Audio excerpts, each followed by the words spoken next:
Pemirsa, jajaran Polres Badung mengambil berbagai langkah antisipasi dalam menanggulangi terjadinya bencana alam akibat hujan yang terjadi secara terus-menerus akhir-akhir ini. Hasil mapping diperoleh wilayah rawan bencana alam saat cuaca ekstrim seperti sekarang ini. Untuk wilayah Badung Utara yaitu Petang rawan longsor, Abian Semal dan Mengwi rentan pohon tumbang, dan Kuta Utara rawan banjir.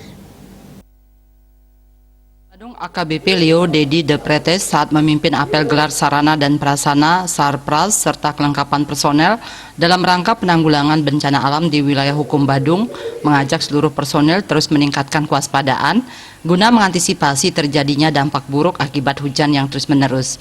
Pria lulusan Akpol 2002 mengajak seluruh personel dalam bertindak di lapangan agar paham dan sesuai dengan tugas pokok fungsinya. Menempatkan sarana dan prasarana dan melakukan cek secara berkala pada tempat dan ruang yang telah disiapkan sehingga sewaktu-waktu akan digunakan dapat dengan mudah digerakkan dan saling berkoordinasi saat melakukan patroli gabungan ke daerah tempat yang tertimpa bencana, begitu juga saat melakukan pengawalan orang dan barang dalam kegiatan penanggulangan bencana tidak bisa diabaikan.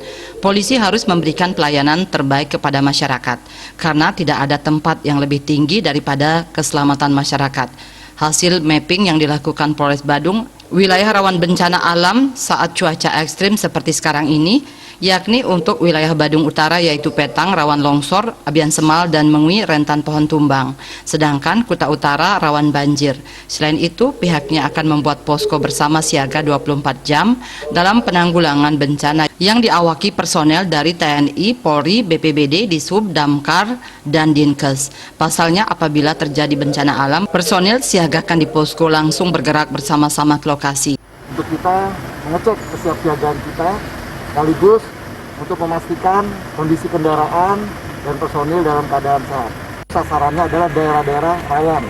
Kita bisa lihat ya, kalau daerah rawan longsor, pohon tumbang, itu di atas, di daerah Petang.